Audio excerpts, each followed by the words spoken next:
नमस्कार, आप देख और सुन रहे हैं राजस्थान आज तक। मैं हूं विजय कल्ला। इन दिनों भारत पाकिस्तान में युद्ध की स्थिति है। भारत की तरफ से कहा जा रहा है कि जब हमने एयर स्ट्राइक की तो आम नागरिकों को नहीं मारा, फौजियों को नहीं मारा, पुलिस को नहीं मारा। क्यों नहीं मारा? मेरा एक सवाल है कि पाकिस्तान में कहाँ है आम आदमी? कौन है आम आदमी? कौन है वहाँ का निर्दोष? इसको यूं समझिए कि पाकिस्तान के स्थानीय लोग, जिनको आम आदमी कहा जा रहा है, उन्हीं में से लोग फौज में भर्ती होते हैं और वही फौज पाकिस्तान में आतंक फैलाने के लिए आतंकवादियों को हथियार मुहैया कराती है, पैसे मुहैया कराती है और उनको आगे भेजती है। पाकिस्तान के पुलिस वाले आतंकवादियों के साथ मिलकर आतंक फैलाते हैं, उनकी मदद करते हैं। आम आदमी बंदूक उठाता है, भारत में घुसता है, लोगों को गोलियां मारकर भाग जाता है, वो आतंकवादी वहाँ का आम आदमी है। वहाँ जो इन आतंकवादियों को ट्रेनिंग देते हैं वो उनसे बड़े आतंकवादी है, गुरु है, उस्ताद है, बॉस है। वो आतंकवादी है, पहले वो आतंक मचा चुके हैं, उनको पता है कहाँ कैसे ट्रेनिंग देनी है। तो ट्रेनिंग देने वाला वहाँ का आम आदमी अब वहाँ का ट्रेनर है। तो ट्रेनर आम आदमी, आतंकवादी जो ट्रेनिंग ले रहा है वो आम आदमी, फौजी जो भारत में आतंक मचाने के लिए आतंकवादियों के शामिल होता है वो आम आदमी, और पुलिस वाले आम आदमी। कहाँ है आम आदमी जिसको हम नहीं मारेंगे? पाकिस्तान को यही आराम है, यही मज़ा आया हुआ है कि ये हमारे घर में घुसकर मारेंगे, लेकिन ढूंढ कर मात्र आतंकवादियों को मारेंगे। अरे यार, वहाँ चारों तरफ आतंकवादी ही आतंकवादी है, जैसा मैंने अभी उदाहरण देकर बताया है। तो आम आदमी किधर है? और उनके धार्मिक स्थल पर हमला नहीं करेंगे। धार्मिक स्थल पर वो बंदूक लेकर बैठे रहते हैं, बम हथगोले लेकर बैठे रहते हैं। वहाँ तकरीर चलती है, वहाँ आतंकवादी तैयार करते हैं, वहाँ ट्रेनिंग चलती है। कौन सा धार्मिक स्थल? और फौजी और पुलिस को नहीं मारेंगे क्यों? यही तो लोग आतंक फैलाते हैं। इसका उदाहरण उन्होंने खुद ने सजीव तरीके से लाइव दिया कि जो भारत के हाथों मारे गए आतंकवादी थे, जब उनके जनाजे निकले, ताबूत निकले, उनको कंधा देने फौजी और पुलिस वाले आए थे। डूब मरने की बात है उन टटपूंजियों भिखारियों के लिए, लेकिन उनका तो काम ही यही है। उनके अपने जीजाजी फूफा जी मरे थे, इसलिए वो कंधा दे रहे थे। हमारे यहाँ आपने ऐसा सीन कभी नहीं देखा कि कोई डॉन, कोई गुंडा, कोई दादा, कोई बॉस मारा गया हो और पुलिस वाले या मिलिट्री वाले उसको कंधा देते हैं। ये भारत की संस्कृति नहीं है, क्योंकि यहाँ ऐसी चीज़ों को पालन पोषण नहीं करवाते। अगर कोई अंदर अंदर साथ भी देता है तो सामने खुलकर ऐसे माथा नहीं लगाता है कोई नेता, कोई पुलिस वाला। हालांकि पुलिस वाले कई बार गठजोड़ में पकड़े जाते हैं, नेता पकड़े जाते हैं, निलंबित होते हैं, पुलिस वाले घर चले जाते हैं, जेल जाते हैं और नेताजी भी निपट जाते हैं। लेकिन इस तरह इतनी घटिया हरकत कोई देश नहीं सोच सकता जैसा पाकिस्तान करता है। उसके बावजूद भी हमारे यहाँ, हम बड़े भाई हैं, हम सफ़ेद कबूतर उड़ाते हैं, हम अच्छे लोग हैं, भले लोग हैं। हमको दूसरे देशों को जवाब देना है अंतर्राष्ट्रीय स्तर पर ये कि हम अच्छे लोग हैं। देखिए, हमने केवल आतंकवादियों को ढूंढ कर मारा। रात को 1-1:30 बजे अंधेरे में ठोक रहे हैं, वहाँ टॉर्च लेकर कौन बताएगा कि यहाँ आतंकवादी है? माना आप टारगेट सब कुछ पता किया इतने दिन, उसके बाद गए, लेकिन बाय द वे पता चलता है कि जहाँ आपने ठोका इस वक्त आम आदमी वहाँ शरण लेकर पूड़ी रोटियां बना रहा था, डरे हुए घर से भागकर आ गए। अब क्या करोगे? तो यार, ये सोचना मेरे हिसाब से कोई काम का नहीं है कि कोई आम आदमी नहीं मारा जाए। वहाँ चारों तरफ आतंकवादी है। वहाँ आतंकवादियों का सपोर्ट भी आम आदमी करते हैं। जिस पीओके को हम बताते हैं कि वो हमारा है, हम मानते हैं, मैं भी मानता हूँ हमारा है, उसी में आतंकवादी पल रहे हैं और हम कहते हैं कि पीओके वाले उसका विरोध कर रहे हैं। मेरे हिसाब से वो नाटक है, बकवास है, बेवकूफ़ी है। अगर विरोध करते तो इतने सारे अड्डे चलते कैसे? अड्डे में जितने भी आतंकवादी रहते हैं, रात को दरवाज़ा बंद करो, कुंडी लगाओ और पेट्रोल डालकर आग लगा दो। अगर पीओके वाले हमारे साथ हैं तो ऐसा क्यों नहीं करते? मुझे नहीं लगता कि ये लोग हमारे साथ हैं। ये इतने नीचे स्तर पर उतर चुके हैं कि केवल और केवल इनको धोखा, धोखा और धोखा देना ही आता है। अब हमने उनके लोगों को नहीं मारा, आम आदमी को नहीं मारा, और उन्होंने हमारे 26 आम आदमी को मारने के बाद हुई कार्रवाई में 100-200 लोग आतंकवादी मारे गए। उसके अगले दिन उन्होंने हमारे आम आदमी 15 लोगों को ठोक डाला, मार डाला, हत्या कर दी। आम आदमी निरीह, जिनका इस मामले से कोई लेना देना नहीं, ना तो उन्होंने आतंक को बढ़ावा दिया, न आतंकवादियों से कुछ बोला, न फौज को कुछ कहा। वो अपने घर में रहते थे, वहां बमबारी की उन्होंने, गोलियां चलाई और 15 आम नागरिक मारे गए। अब इसका जवाब क्या है? अरे यार, हम नहीं मार रहे हैं तो वो मार रहे हैं, तो हम ये भेदभाव क्यों करते? आम आदमी, ये पुलिस, ये फौज, ये खांचे बनाने की मुझे नहीं लगता कोई जरूरत है। इस वक्त तो बस ठोके रखो, वरना उनको डर खत्म हो गया। अब वो ये कहते हैं कि हम भाई, जैसे हम कह रहे हैं फौजियों को नहीं मारेंगे, तो आतंकवादी फौजी की वर्दी पहनकर बॉर्डर पर आ जाएंगे और वहां से गोलियां ठोकेंगे कि हमें तो वैसे भी नहीं मारेंगे, तो आतंकवादी सुरक्षित हो गए। अभी जब आतंकवादियों ने पाकिस्तानी आतंकवादियों ने भारत पर हमला किया और 26 लोगों को कश्मीर में मारा, तब वो फौज की वर्दी में थे।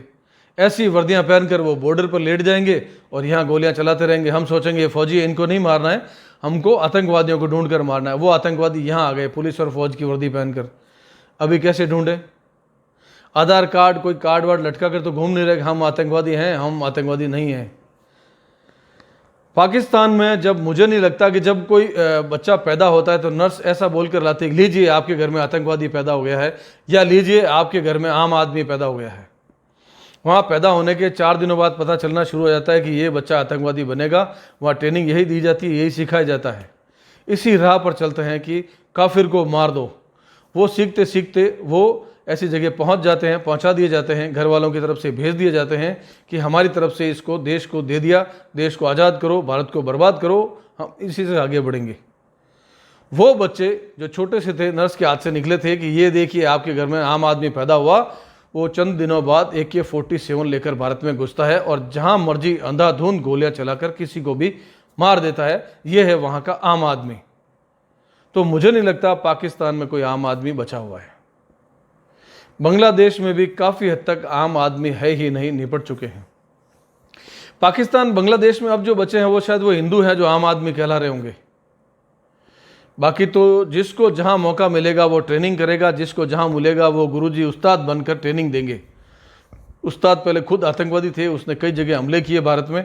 अब वो सीनियर हो गए, बूढ़े हो गए, वरिष्ठ हो गए, तो वो प्रिंसिपल, लेक्चरर, प्रोफेसर बन गए। अब वो वहाँ सिखा रहे हैं, नए डॉक्टर पैदा कर रहे हैं कि जाओ और जहाँ मर्जी जैसा चाहे इलाज करना शुरू कर दो, किसी का भी, जिसको चाहे मार दो, जिसका चाहे ऑपरेशन कर दो, गोलियां चला दो, ठोक डालो। आम आदमी मुझे नहीं लगता वहाँ कोई बचा है। इस वक्त दूसरे बार फिर जब हमला हुआ तो कुछ संतुष्टि हुई कि हाँ, आम जाम पाम कुछ नहीं, ठोका जा रहा है। अब वो बकवास कर रहे हैं कि भारत ने धार्मिक स्थल पर हमला किया, तो गधों, तुमने कल मस्जिद पर हमला कर दिया, गुरुद्वारे पे हमला कर दिया, वो फिर क्या था?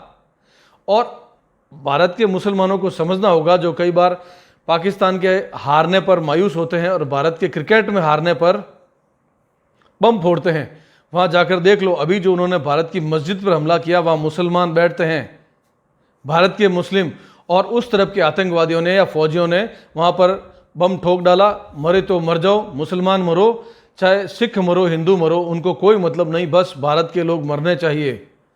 मुझे लगता है भारत के मुसलमानों को सोचना चाहिए कि इस हरकत को देखकर कि वो किसके साथ हैं। क्रिकेट में हार जीत में भी आप बम फोड़कर खुश होते हैं कि पाकिस्तान जीता, वो हमारा अपना है, उसके झंडे को पाँव के नीचे मत लगाओ, वो हमारा अपना है, लड़ झगड़ लेते हो, आप मारपीट कर लेते हो। अरे यार, वहाँ जो खुद है वो भूखे नंगे गरीब रहे। 1947 में जो भारत में रहते थे, जो टुकड़े हुए, तो जो हिस्सा पाकिस्तान में उस वक्त घोषित किया कि ये पाकिस्तान है, वही लोग खुद को पाकिस्तानी मानते हैं। बाकी 47 में जो लोग यहाँ से वहाँ गए कि हम पाकिस्तानी हैं, अब हम यहाँ रहेंगे, मुसलमान हैं, उनको आज तक काफिर माना जाता है, उनको मुसलमान नहीं मानते।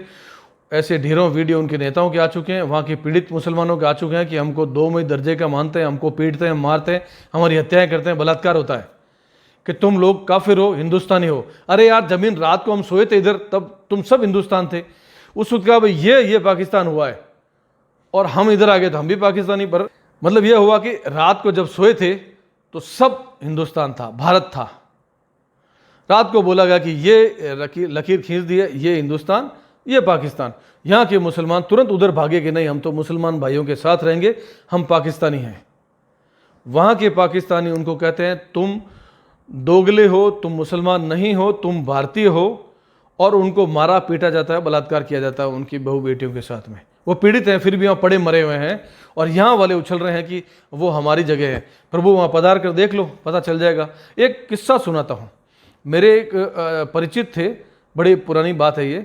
तो वो पाकिस्तान गए अपनी बहन से मिलने। उनकी बहन और जीजाजी पाकिस्तान में रहते हैं, भारतीय थे, चले गए बंटवारे के समय। वो फिल्म देखने के लिए गए, इंटरवल हुआ तो उसके जो रिश्तेदार वहाँ रहते थे वो इंटरवल में कुछ खाने पीने की चीज़ लेने गए, और वो कुर्सी पर बैठे थे। मुस्लिम ने उनको पूछा क्या नाम है, उन्होंने अपना नाम बताया। नेचुरली मुस्लिम है तो रुआब से बताया कि मैं मुसलमान हूँ, ये नाम है मेरा। तो उस मुस्लिम ने कहा कहाँ से आए हो, क्योंकि उसकी बोली चाली से लगा कि ये पाकिस्तानी नहीं है। तो उसने कहा इंडिया से आया हूँ और मैं मुसलमान हूँ, मेरे नाम है। लिटरली उसको खींच कर 2 झापट मारी उसने, बोला काफर, और बाल पकड़कर नीचे पटका, बोल जमीन में बैठ, हमारे पाँव में बैठ, तू पाँव में बैठने लायक है, मुसलमान नहीं है, तू काफर है। उसने बहुत गिड़गिड़ाया, उसने कहा भाई साहब कल्ला जी, मैंने बहुत उसको हाथ जोड़े, भाई मैं मुसलमान हूँ यार, मेरे दीदी जीजा जी यहाँ रहते हैं, मैं उनके बच्चे के साथ आया हूँ, वो कुछ नाश्ता लेने गया है, मैं मुस्लिम हूँ, खूब नाम बताया, सब कुछ किया, पर बोला नीचे बैठ। और आसपास के लोगों को पता चला कि मैं भारतीय हूँ, सब ने मुझे कूटा। थोड़ी देर में मेरा भाई आया, उसने सीन देखा, उसने कहा अरे ऐसा क्या कर रहे हो, मुस्लिम है, मेरा भाई है। तो उसको भी धोया, बोले तू इस काफर को हमारे बराबर क्यों बैठा रहा है। ये हालत है वहाँ की। और हमारे यहाँ के मुस्लिम भाई खुश होते हैं कि साहब वो देश हमारा है, इसके झंडे पे पाँव मत रखो। महिलाएं लड़ लेती है, कई सारे ऐसे वीडियो आ रहे हैं, पुरुष लड़ लेते हैं कि ये हमारा झंडा है, पाकिस्तान का है। अरे यार यहाँ रहते हो भाई। खैर, एक इस वक्त मीडिया, मैं कई बार मीडिया वालों से नाराज होता हूं जो मेरे अपने भाई बंधु हैं, पर इस वक्त बहुत अच्छा कर रहे हैं कि कोई डिबेट नहीं कर रहे, किसी विपक्षी को नहीं बुला रहे, किसी विशेषज्ञ को कहने के लिए, कोई राजनीतिक विशेषज्ञ फलाना स्कॉलर, ये मुस्लिम स्कॉलर, ये हिंदू स्कॉलर, कोई नाटकबाजी नहीं कर रहे। ये बहुत बढ़िया है। वरना इस वक्त अगर ऐसे लोगों को मंच मिलता तो 100% वो मोदी, बीजेपी, सेना के खिलाफ बोलते। अभी सबूत मांगते, क्यों कर दिया, क्यों मार दिया, वो गुरुद्वारा था, वो उनकी मस्जिद थी, ऐसा बम फेंका, क्या हुआ, केवल वो तो थोड़ा सा टूट के जाली की सीमेंट टूटी, जाली तो अभी भी मजबूत है, वापस सीमेंट लगा लेंगे। तो अब क्या लकड़ी लेकर वापस जाएं, थोड़ा लेकर तोड़ने जाएं? आप चले जाओ हेलीकॉप्टर हवाई से बांधते हैं, जाके तोड़ लो। तो इस वक्त मीडिया केवल उनको बुला रहा है जो फौज के बारे में जानते हैं, जो रिटायर्ड फौजी हैं, बड़े पद पर रह चुके हैं, जो विशेषज्ञ हैं, जो समझते हैं बम, गोला बारूद क्या होता है, प्लेन कैसे फेंकता है, रात को कैसे टारगेट करता है, ये सब कुछ समझते हैं। उन्हीं से जो देशभक्ति की बात कर सकते हैं, उनको मौका दिया जा रहा है, उनसे बात की जा रही है। इसीलिए फिलहाल देश का माहौल अच्छा है, वरना ये लोग अब तक बकवास करके सत्यानाश कर चुके होते। समाचार आप तक पहुंचते रहेंगे। देश की जो स्थिति है इस वक्त, देश का साथ दीजिए, हम सब देश के साथ हैं। जो होगा बालाजी करेंगे, घबराने की कोई बात नहीं। भारत बहुत मजबूत है, लेकिन ऐसा कोई काम मत कीजिए जो हमारी सेना को नीचा दिखाए, हमारा देश को खतरे में डाले। रात को लाइट जलाना, कार लेकर माहौल देखने चलना कि चलो, जैसे कोरोना में कई लोग मुंह ऊंचा करके निकलते थे कि चलो देखते हैं क्या हो रहा है, अरे मर जाओगे भाई। तो देश को खतरे में मत डालिएगा। बाहर मुंह ऊंचा करके लुंगी पहनकर घूमने मत निकलिए। कोई नेतागिरी, आपकी पंचायती की जरूरत नहीं है। जब देश को आपकी जरूरत होगी, पुकार लिया जाएगा, बुला लिया जाएगा, टीवी, व्हाट्सएप, अखबार सब आ जाएगा, आइए भाई भाई इकट्ठा होइए, रक्त देने की जरूरत है। हम सब दौड़कर खून देने चलेंगे, दौड़कर अस्पताल चलेंगे, जहाँ बुलाएंगे हम पहुँच जाएंगे। फिलहाल घर में रहिए, जैसा सरकार आदेश देती है वैसा कीजिएगा। खबरों को लेकर फिर हाजिर होऊंगा, तब तक के लिए सावधान रहिए, सतर्क रहिए। आसपास कुछ दिखे कि ठीक नहीं है, देश के लिए ठीक नहीं है, तो पुलिस को सूचित कीजिएगा, कलेक्टर को सूचित कीजिएगा। आज्ञा दीजिए। नमस्कार, जय हिंद, जय भारत। बनकर